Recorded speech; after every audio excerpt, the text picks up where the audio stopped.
Je vais faire le numéro 13, chapitre 10. Ben, je vais faire le A, je vais vous laisser faire le B par vous-même. Donc, dans le A, ce qu'on nous dit, c'est qu'on a une tige, cette fois-ci, qui est homogène. Donc, c'est une tige, hein, c'est un fil, hein, une tige de métal qui est pliée, recourbée et qui va faire un triangle équilatéral ici. Là, donc, ce triangle-là, en vrai, est formé juste d'une tige. Il n'est pas plein à l'intérieur, c'est vide.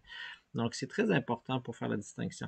Ici, on aimerait ça trouver la position du centre de masse en X et en Y. Bon, déjà, au niveau du X, on se rend compte que lui, cette tige-là a un centre de masse là, cette tige-là a un centre de masse là, puis cette tige-là a un centre de masse là. Puisque c'est équilatéral, on voit qu'il y a autant de masse d'un bord comme de l'autre. Donc, en X, ça va être facile. La position du centre de masse ici, ça va être à L sur 2. Ça, on le voit assez bien. Ça va falloir le faire en Y, par exemple, la solution complète pour y arriver. Là, ici, la stratégie, ben, plutôt que de prendre la densité surfacique et non la densité volumique, on prend la densité linéaire, linéique, dans le fond. Puis la densité linéique, c'est donné par le symbole mu, la même chose que le coefficient de frottement, là, donc mu de l'alphabet grec. Et mu, c'est la masse divisée par, cette fois-ci, la longueur K, l'objet. Donc, quand que je prends une tige de fer que j'achète dans le commerce, très spécifiquement, on va me donner la densité linéique. Si j'en prends 1 centimètre, ben, je sais quelle masse. Si j'ai 1,5, je sais quelle masse avec la densité, donc qui est constante, on suppose, là, si c'est homogène. Donc, c'est comme ça. Donc, la masse, c'est la densité qu'on me donne fois la longueur.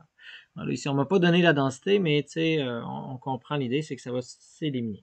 Donc, la position Y du centre de masse, c'est toujours la somme des MI, YI, tout ça sur la masse totale. Donc, on va pouvoir le faire. On a 3 tiges, donc il faut prendre le temps de faire chacune des tiges. Donc, je pourrais les identifier par 1, 2, 3 pour qu'on voit lequel va être 1, 2 et 3. Donc, elle, je vais l'appeler 1, elle, je vais l'appeler 2 et elle, je vais l'appeler 3. Donc, pour ce qui est de la masse 1, ben oui, la masse 1, ça va être, dans le fond, la densité fois la longueur, mais je me rends compte qu'elle est à position en Y de 0, donc ça va être fois 0. Donc, elle, c'est facile. Pour ce qui est de 2 et 3, je vois qu'ils sont à la même hauteur, donc je pourrais les additionner les deux ensemble. On va les faire séparer pareil. Ça fait mu L à une position. Bon, c'est quoi la position Y de ça? Bon, je me rappelle du 60 degrés.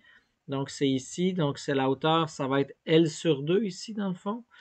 Donc, L sur 2 fois sin de 60. Le sinus de 60, c'est 0,866. Donc, H en bout de ligne, ça va être 0,866 divisé par 2, donc 0,433 comme on avait fait dans l'autre numéro. 0,433 fois la longueur L, plus, et là, on a la masse numéro 3, donc mu fois sa longueur, fois même hauteur, 0,433 fois L. Et tout ça divisé par la masse totale, donc attention. Donc, la masse totale, ce qu'il va avoir, ben, c'est mu L fois 3, en fin de compte, mu L plus mu L plus mu L. Donc, écrivons-le comme ça. Donc, je vais être capable de additionner ça. Donc, je me rends compte que ça vient de disparaître. Donc, ici, j'ai mu L carré, donc j'ai 433, 433, donc ça fait 0,866. En fin de compte, mu L carré.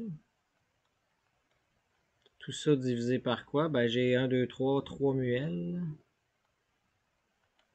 Et là, les mu s'éliminent, puis un L carré qui s'élimine. Donc, ça fait 0,866 divisé par 3, dans le fond. Hein, donc, 0,866 divisé par 3 au sin de 60, là, ça fait à peu près 0,289 fois la longueur L qu'on ne connaît pas. Il faudra nous la donner là, pour savoir exactement. On voit donc que le centre de masse est quelque part ici. Il ne faut pas prendre le tiers de la hauteur, comme on avait dans l'autre numéro d'un triangle. Ça, c'est pour des plaques qui sont pleines. Hein? Donc, c'est pas du tout la même chose quand on a les tiges séparément.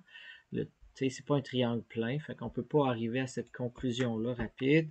Prendre le temps de le faire. On voit que c'est pas du tout le tiers de la hauteur. Justement, ça permet de voir que, OK, quand c'est pas plein, c'est différent. Bonne journée.